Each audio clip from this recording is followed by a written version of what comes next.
father who fooled everyone. The disappearance. It was an ordinary neighborhood in Frederick, Colorado. Quiet streets, manicured yards, children playing as the evening drew to a close. No one would have imagined that behind one of those houses lay a tragedy that would shake the entire world.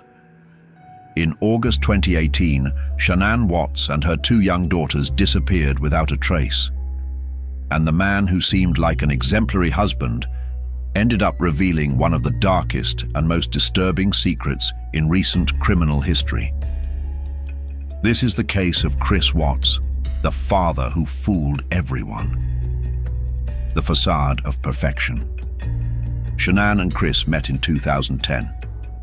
She was an outgoing, energetic woman with a strong character and dreams of success.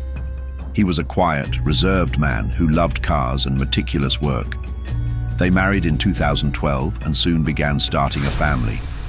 First came Bella, then Celeste, and by 2018, Shanann was pregnant again, this time with a boy they would name Nico.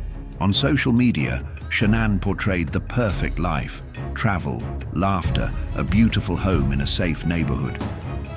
But behind that facade, the reality was different. There were financial tensions, relationship problems, and a growing distance. Still, for neighbors and friends, the Watts family was a role model. No one suspected what was about to happen. The hidden side. While Shanann struggled to maintain family harmony, Chris began a double life. At work, he met Nicole Kessinger, a woman with whom he began a secret affair.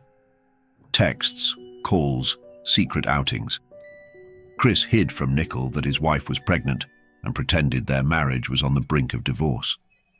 This relationship became a breaking point. Chris, who had been described as a quiet and obedient husband, began to change. He became more distant, less attentive and cold in his interactions with Shanann. Tensions grew, but no one imagined what he was planning.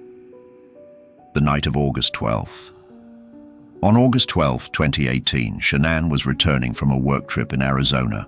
Her friend Nicole Atkinson drove her home around 2 a.m. on the 13th. Tired, pregnant, and worried, Shanann walked into the house, never imagining it would be the last time anyone would see her alive. The next morning, Chris said he had left early for work, but Shanann didn't respond to texts, missed a doctor's appointment, or was not answering calls. Nicole Atkinson, worried, went to the house.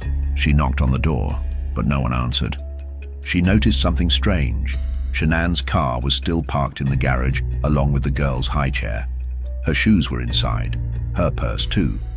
Everything was in its place, except for Shanann, Bella, and Celeste. The missing person alert. The police arrived shortly after. They entered the house with Nicole's permission, as she grew increasingly agitated.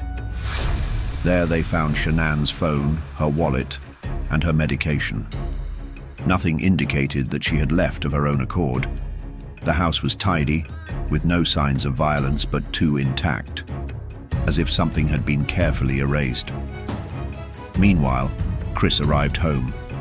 He greeted the officers calmly and explained that he didn't know where his family was. He said he had left early for work and that Shanann might have left with the girls. His calm tone caught their attention from the start. Chris on camera. That same afternoon, Chris appeared on local television pleading for his wife and daughters to return home. But instead of showing desperation or distress, he seemed uncomfortably calm. He spoke vague, emotionless phrases. "I want them back. The house is empty without them." He avoided eye contact, crossed his arms, and smiled nervously. To many, he was simply a man in shock. But to body language experts, these signs were clear. Chris didn't speak like a concerned father. He spoke like someone trying to maintain a role in front of the cameras. The suspicious neighbor. While the police were searching the area, a neighbor showed the officers his security camera footage. The video showed Chris that same morning loading his truck into the driveway. The strange thing was that he did this repeatedly, moving large objects into the vehicle, something unusual for him. The neighbor, who had known Chris for years, told the police something disturbing.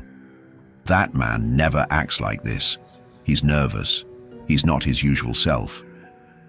The officer himself noticed that upon watching the video, Chris began to move strangely, fidgeting, holding his head, and breathing heavily. The circle was beginning to close, the beginning of suspicions. The police knew something wasn't right. A worried father doesn't act that calmly. A desperate husband doesn't smile nervously in front of the cameras. And an innocent man doesn't contradict himself with every answer. The disappearance of Shanann, Bella, and Celeste was not an ordinary case. Investigators decided to take Chris to the police station for further questioning. At that moment, no one knew the magnitude of the horror that was about to be revealed. What began as the disappearance of a mother and her two daughters would soon become one of the most shocking crimes in recent American history. Chris Watts, the quiet husband, the kind neighbor, was about to show his true colors. Chris Watts, Part 2. The man who murdered his family. The collapse of the lie. When Chris Watts was taken to the Frederick, Colorado Police Department headquarters on August 15, 2018, he was already cornered. For hours, officers had noticed inconsistencies in his statements. The coldness with which he recounted the disappearance of his wife and two daughters contrasted with the heartbreaking pain any father or husband would have displayed in the face of such a tragedy. Officer body cameras and recorded interviews reveal a key detail. Chris seemed more concerned with clearing his image than with finding Shanann, Bella, and Celeste. As he spoke, his body revealed signs of anxiety, nervous movements, labored breathing, eye contact. Evasive. The pressure increased when Tammy Lee, the FBI investigator who was instrumental in the case, entered the scene. Her tactic was simple but effective: approach calmly, build trust, and wait for the cracks in Chris's story to become impossible to fill. The lie detector. One of the most iconic moments of the case was when Chris agreed to take a polygraph test. Convinced he could fool the experts, he sat in front of the machine. Before starting, Agent Lee uttered a phrase that would become historic. "If you're telling the truth, this will be the easiest thing you'll ever do." Chris nodded confidently. However, as soon as the questions began, the machine registered the trembling in his words and the contradictions in his answers. The result was clear. He failed the polygraph test resoundingly. When the investigators returned with the results, Chris tried to remain steadfast. But the pressure was slowly breaking him down. The wall of his deception was beginning to crumble. The partial confession. Seeing himself cornered, Chris asked to speak to his father, Ronnie Watts. It was in that conversation that he uttered, for the first time, words that would reveal part of the truth. Through tears and hesitation, he confessed that he had killed Shanann, but tried to blame her for what had happened to the girls. He said he had seen his wife strangle Bella and Celeste, and that, in a fit of rage, he had killed her. It was a desperate alibi. He was trying to justify a heinous crime by painting himself as a man who had reacted impulsively to defend himself, to his daughters. The investigators didn't believe him. The coldness with which he recounted the events, the lack of coherence, and the absence of evidence to support his version made it clear that Chris Watts was hiding the extent of his monstrosity. The discovery of the bodies. With the partial confession, Chris finally revealed the location of the bodies. Agents went to an Anadarko oil site where he worked. There, in crude oil storage tanks, were Bella and Celeste, submerged in an unimaginably cruel fate. Shanann's body was found in a shallow grave nearby. The scene was devastating. An entire family had been wiped out and hidden like garbage. The discovery shocked the country. The news was echoed internationally. The father, who hours earlier had appeared on television pleading for help in finding his family, had in fact been their killer. The true story behind the crime. As prosecutors gathered evidence, Chris's motivation came to light. His marriage to Shanann was in crisis, and he had begun a relationship with Nicole Kessinger, a co-worker. Chris dreamed of a new life, free of responsibilities, without children or commitments, with his lover. Kessinger's text messages and internet searches revealed an interest in starting over, although it was never proven that she knew or encouraged what Chris was planning. However, in this man's mind, the only way to achieve that new life was to wipe his family off the map.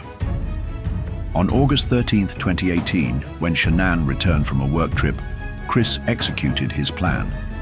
He strangled his wife in bed at home. He then loaded her body and their daughters into his truck. During the drive to the oil site, the girls asked what was happening to their mother. The scene is one of the most disturbing in the case. Bella, barely 4 years old, understood more than anyone could have imagined. At the scene, Chris also murdered his daughters, finally disposing of the 3 bodies. The trial and sentencing. The case moved quickly through the court system. The evidence was overwhelming. Text messages, GPS traces, neighbors' security cameras, and most importantly, his own confession. On November 6, 2018, Chris Watts pleaded guilty to 9 counts of first-degree murder and tampering with a corpse. His decision to plead guilty was part of a plea deal with prosecutors to avoid the death penalty. On November 19th, at the sentencing hearing, there was a moment of profound grief. Shanann's parents confronted their daughter and granddaughter's killer. Their voices breaking, they demanded justice and expressed the void he had left in their lives. Judge Nathaniel C. Whitney was blunt in his verdict. "This is perhaps the most inhumane and heartless crime I have seen in my career." Chris Watts was sentenced to 5 life sentences without the possibility of parole, plus an additional 84 years for other related offenses. Life in prison today, Chris is serving his sentence in a maximum security prison in Wisconsin. Behind bars, he became an object of fascination for the media and documentary filmmakers. Some describe him as a model prisoner, spending much of his time reading the Bible and writing letters. However, for society, his name is etched as that of a ruthless killer who destroyed his own family out of selfishness. Even in prison, he receives letters from people who admire or pity him, a phenomenon that occurs with other famous criminals. But in contrast, most consider him an irredeemable monster. Cultural and media impact. The Watts case marked a turning point in true crime culture. It was widely covered by news programs, television programs, and streaming platforms. In 2020, Netflix released the documentary American Murder: The Family Next Door, which used real-life footage, Shanann's social media posts, family videos, and police interviews. That documentary went viral worldwide because it showed, without filters, how a seemingly perfect life could hide so much darkness. The case also sparked debates about social media and the pressure of appearances. Shanann constantly shared images of her ideal family, and many wondered if that facade affected public perception of the case. In addition, the psychological profile of Chris Watts was analyzed. A seemingly calm man with no history of violence, who ended up committing an unimaginable act. Experts describe him as an individual with a dual personality, the friendly neighbor and the cold-blooded killer who concealed selfish desires. Final reflection. The Chris Watts case is a tragedy that reflects the darkest aspect of human nature, the ability to destroy what is most sacred in the name of selfishness. Beyond the headlines and documentaries, the important thing is to remember the true victims. Shanann, Bella, and Celeste, 3 innocent lives snuffed out by the person they trusted most. Their story leaves us with painful lessons. Domestic violence often hides behind perfect smiles. Ambition and selfishness can lead to irreversible decisions. And justice, although it doesn't bring back life, gives a voice to those who can no longer speak. Chris Watts will spend the rest of his days behind bars, but the echo of his crime will continue to resonate in the collective memory, as a reminder that even in the most peaceful places and seemingly perfect families, the most terrifying darkness can lurk.